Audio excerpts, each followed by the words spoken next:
ओम शांति।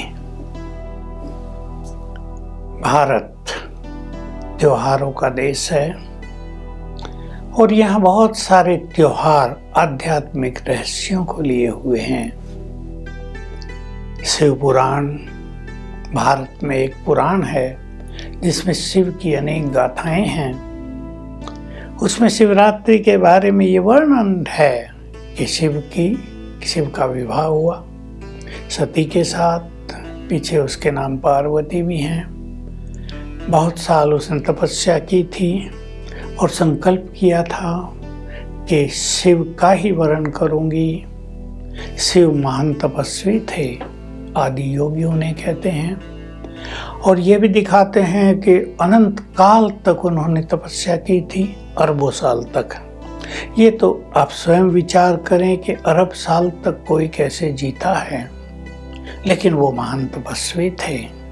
भगवान नहीं, निराकार परमात्मा अलग है। भगवान शादी नहीं करते, तो उनका नाम शंकर, और शंकर जी की शादी दिखाई गई है पार्वती से, और दिखाया गया है महादेव जी बारात लेकर सती से विवाह करने चले हैं। उसकी यादगार में भी शिवरात्रि का त्योहार मनाया जाता है, ऐसा पुराणों में वर्णन है। देखिए, ये तो भिन्न भिन्न मान्यता है, इसके भ्रम में हम नहीं जाएंगे कौन सा सत्य है कौन सा असत्य है। शिव तो निराकार है, उनकी तो शादी होती नहीं। लेकिन एक रहस्य है, भगवान को सच्चा साजन भी कहा जाता है। उसके भजनों में, उसके कीर्तनों में भी उसको प्रियतम कहकर भी पुकारा है। प्रियतम का अर्थ होता है जिससे कोई भी मनुष्य अधिक से अधिक प्यार करता हो। इसलिए लौकिक संसार में भी एक पत्नी का अत्यधिक प्यार अपने पति से ही होता है, इसके लिए वही उसके लिए प्रियतम है। तो भगवान से भी तो सब प्यार करते ही है ना। भगवान ने स्वयं भी आकर कहा, तुम सब मेरी पार्वतियां हो, तुम जन्म जन्म मेरे से प्यार करते आए, मेरे से मिलन की अभिलाषा करते आए। अब मैं आ गया हूँ तुम्हारी सभी मनोकामनाएं पूर्ण करने के लिए।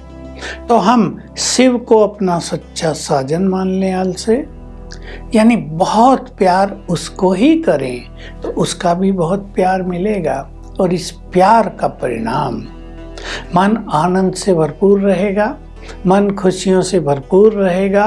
कलयुग का प्रभाव बिल्कुल भी मन पर नहीं पड़ेगा। तो देखिए, भगवान शिव आए, हमने उनको पहचाना, अनेक ब्रह्मा वत्सों ने उनको पहचान लिया और उनको अपना बना लिया। बहुत इम्पोर्टेंट चीज़ है, उनसे अपना नाता जोड़ लिया। वही मेरे सर्वस्व हैं, सब कुछ हैं वे मेरे।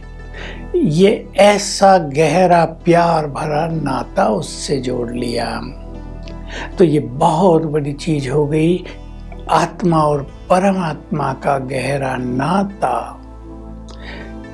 वो प्रियतम, हम प्रियतम आए, चाहे उसमें पुरुष है या स्त्री है, इसका कोई संबंध नहीं, ये आत्माओं का नाता है। और देखिए, भगवान का एक दूसरा कार्य भी होता है, और वो कार्य है इस धरा पर नवयुग की स्थापना करना, पुरानी दुनिया को समाप्त कराना, और इसी से जुड़ा हुआ सभी आत्माओं को पावन करके घर वापस ले जाना। जहाँ से हम सभी आत्माएं आई थी वहीं ले जाना। लोग पूछते हैं कि जनसंख्या दिनों दिन बढ़ रही है, ये सब आत्माएं कहाँ से आ रही हैं? अब से 60-65 साल पहले संसार की आबादी 2 अरब थी, अब देखो 8 अरब 4 गुनी। तो एक मनुष्य पूछेगा तो जरूर कि ये आत्माएं कहाँ से आई हैं। तो आत्माओं का जो घर है वो ब्रह्मलोक है, सबसे ऊपर। आकाश के बारे में तो आप सुनते हैं, इसकी तो दूरी को नापा ही नहीं जा सकता।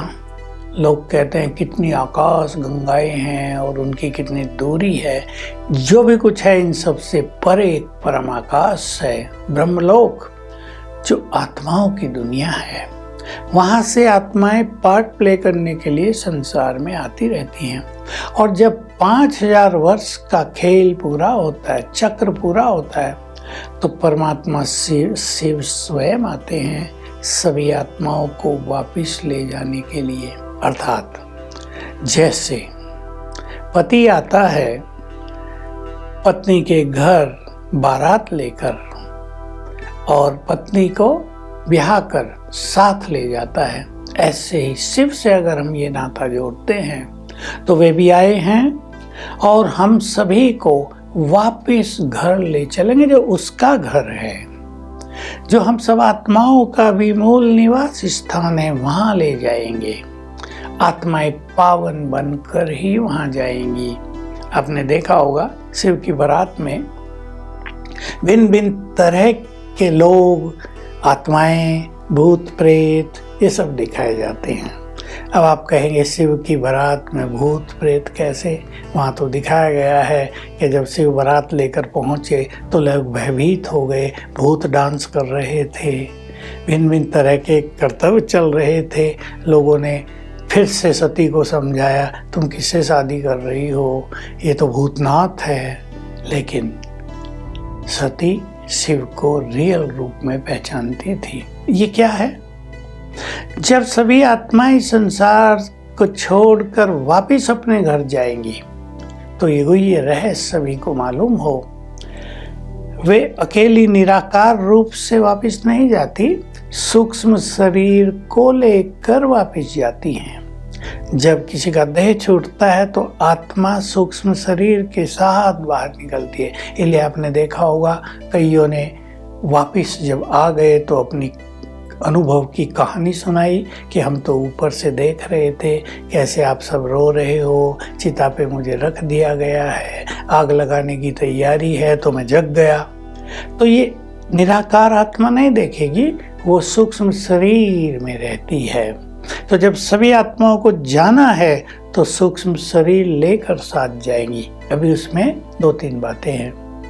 जो आत्माएं बहुत पवित्र बन जाएंगी उनका वो सूक्ष्म शरीर सफेद चमकीला, उनको कहेंगे फरिश्ता। और जो बहुत पाप आत्माएं होंगी वो जाएंगी सजा खाएंगी, उनका शरीर होगा काला, वो है भूत प्रेत। जिसका जो स्वरूप यहाँ है, उसमें दिखा लंगड़े भी जा रहे हैं भिन्न भिन्न, तो जिसका जो स्वरूप यहाँ शरीर का है वही स्वरूप सूक्ष्म शरीर का भी होगा। तो फिर आत्माएं वापस जाएंगे और सूक्ष्म लोक में ये सूक्ष्म शरीर छूट जाएंगे और निराकार आत्मा बनकर वापस निराकार परमपिता के पास जाएंगी। तो हम ये शिवरात्रि मना रहे हैं, हमें ये भी याद रखना है कि ये कल्प का खेल पूरा हो रहा है। दुनिया में भी लोग बहुत चर्चा कर रहे हैं कलयुग की समाप्ति का समय है, कलयुग का महाविनाश होगा, जनसंख्या बहुत कम रह जाएगी। है तो ये सब सत्य, पर कैसे कैसे होगा ये मनुष्यों को पता नहीं है। भगवान ने आकर ये संपूर्ण सत्य ज्ञान दिया है, तो हम सबका कर्तव्य है।